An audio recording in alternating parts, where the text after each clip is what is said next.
어르신들, 요즘 들어 자고 일어나도 개운하지 않고 온몸이 찌뿌둥한 날이 많지 않으신가요? 병원에 가서 검사를 받아보면 특별한 이상은 없다고 하는데 내 몸은 분명 예전 같지 않습니다. 우리는 흔히 이걸 그저 나이 탓이려니 하고 넘깁니다. 그런데 만약 이게 단순히 늙어서 그런 게 아니라면요. 내 몸속에 처리되지 못한 쓰레기가 가득 차서 보내는 구조신호라면 어르시겠습니까? 여기 65세 김 여사님의 이야기를 들어보세요. 김 여사님은 소화가 안 되고 머리가 항상 멍하다고 호소하셨습니다. 좋다는 영양제도 먹어보고 보약도 지어 먹었지만 효과는 그때뿐이었죠. 김 여사님은 자신이 늙어서 기력이 다했다고 생각했습니다. 하지만 진짜 문제는 기력이 부족한 게 아니라 몸속 하수구가 막혀 있었던 겁니다. 영양분을 넣기 전에 꽉 막힌 찌꺼기부터 치워야 했던 거죠. 통합의학의 권위자 우드슨 머렐 박사는 그에 져서 디톡스 처방전에서 이렇게 말합니다. 현대인의 몸은 독소와의 전쟁터다. 우리가 숨쉬는 공기, 먹는 가공식품, 심지어 매일 쓰는 플라스틱 용기에서도 독소가 들어옵니다. 젊을 때는 우리 몸의 정화조가 쌩쌩해서 괜찮았지만 나이가 들수록 이 처리 능력이 떨어지면서 독소가 뼈와 지방, 뇌에 쌓이게 되는 것이죠. 이것이 바로 노화와 질병의 시작입니다. 상상해보세요. 집안에 쓰레기가 생겼는데 일주일, 한 달, 1년 동안 내다버리지 않고 거실 구석에 쌓아둔다면 어떻게 될까요? 냄새가 나고 벌레가 꼬이고 결국 집이 망가지겠죠.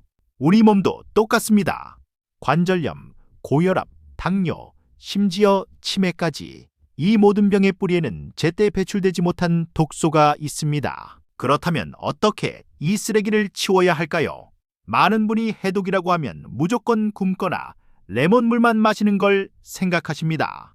하지만 시니어 여러분, 절대 그러시면 안 됩니다. 머렐 박사는 말합니다. 기계도 청소하려면 전기가 필요하듯 우리 몸도 독소를 빼내려면 막대한 에너지가 필요하다고요. 60대 이후에 무작정 굶는 해독은 오히려 근육을 빠지게 하고 면역력을 떨어뜨려 독소를 더 깊숙이 가두는 위험한 행동입니다. 제대로 된 해독을 하려면 우리 몸의 청소 부장, 간을 이해해야 합니다. 간은 단순히 술 마셨을 때만 일하는 게 아닙니다. 우리가 먹은 약, 음식 첨가물, 스트레스로 생긴 독성 물질을 매일매일 무해한 물로 바꿔서 소변이나 대변으로 내보내는 엄청난 화학 공장입니다. 그런데 이 공장을 돌리려면 재료가 필요합니다. 그 재료가 없으면 간은 파업을 해버립니다. 간의 해독은 빨래와 비슷합니다. 두 단계로 나뉘는데요. 첫 번째는 기름때 묻은 옷에 비누칠을 해서 때를 불리는 과정입니다. 이때 필요한 것이 비타민 B군과 항산화제입니다. 이게 부족하면 때만 불려놓고 헹구지를 못해서 오히려 독성이 더 강한 상태로 몸을 떠돌아다니게 됩니다. 해독하다가 오히려 어지럽고 아픈 명현 현상이 심하게 오는 이유가 바로 이 헹굼 과정이 안 돼서 그렇습니다. 두 번째는 불려놓은 때를 물로 싹 씻어내어 안전하게 배출하는 단계입니다. 이때 가장 중요한 것이 바로 아미노산, 즉 단백질입니다. 그래서 어르신들이 해독한다고 고기를 딱 끊고 채소만 드시면 안 되는 겁니다. 양질의 단백질이 있어야 독소를 포장해서 밖으로 버릴 수 있습니다. 자, 그럼 이제부터 책에서 말하는 실전 해독 처방 3가지를 알려드릴게요. 첫 번째 처방은 무지개 식단입니다. 간이 해독일을 하려면 일꾼들이 필요하다고 했죠. 그 최고의 운이 바로 식물 영양소입니다. 빨강, 노랑, 초록, 보라색 채소와 과일에는 각기 다른 해독 성분이 들어있습니다. 특히 브로콜리, 양배추 같은 십자화과 채소는 간의 해독 능력을 비약적으로 높여줍니다. 매 끼니 밥상에 최소 3가지 색깔의 반찬을 올리세요. 밥보다 반찬을 더 많이 드시는 것이 핵심입니다. 생으로 드시기 소화가 안 되시나요? 괜찮습니다. 살짝 찌거나 데쳐 드셔도 좋습니다. 중요한 건 매일 꾸준히 드시는 겁니다. 아침에 사과 반쪽, 점심에 시금치 나물, 저녁에 브로콜리 데친 것. 이렇게만 해도 우리 몸의 간은 춤을 춥니다. 김 여사님도 매일 브로콜리를 드시고 나서부터는 속 더부룩함이 사라지고 아침에 눈이 번쩍 떠진다고 하셨습니다. 두 번째 처방은 물입니다. 너무 뻔한 이야기라고요. 하지만 가장 안 지켜지는 것이기도 합니다. 독소는 결국 물에 녹아 소변과 땀으로 나갑니다. 물이 부족하면 독소가 빠져나갈 폐가 강바닥에 갇힌 꼴이 됩니다. 커피나 녹차는 이뇨작용 때문에 오히려 물을 빼앗아 갑니다. 맹물이 비리다면 레몬 한 조각을 띄어보세요. 기상 직후 따뜻한 물 한 잔은 밤새 쌓인 독소를 씻어내는 최고의 보약입니다. 세 번째 처방은 섬유질입니다. 간에서 해독된 독소는 담즙에 섞여 장으로 내려옵니다. 이때 빨리 몸 밖으로 내보내지 않으면 장에서 다시 흡수되어 간으로 되돌아갑니다. 이걸 막아주는 게 바로 섬유질입니다.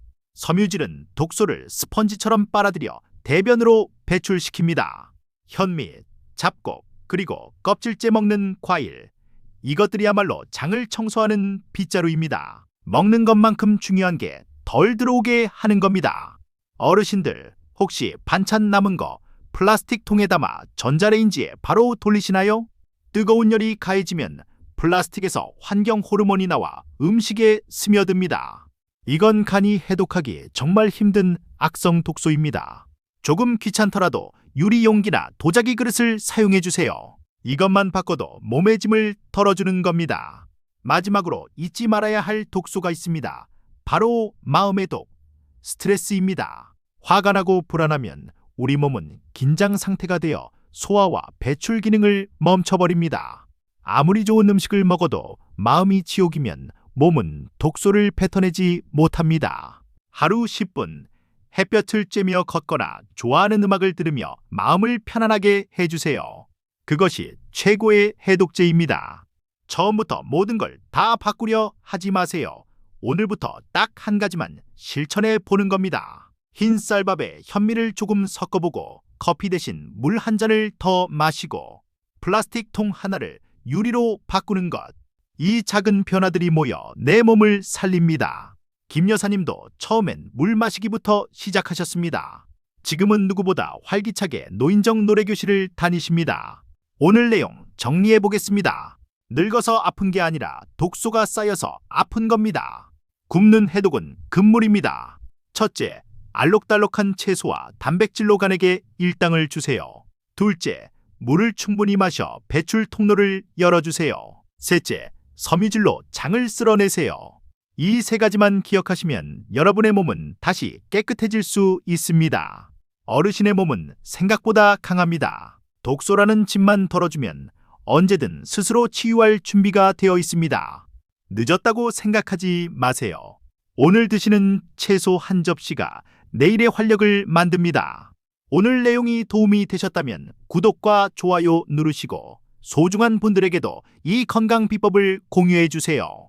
저는 더 건강한 이야기로 찾아오겠습니다. 감사합니다.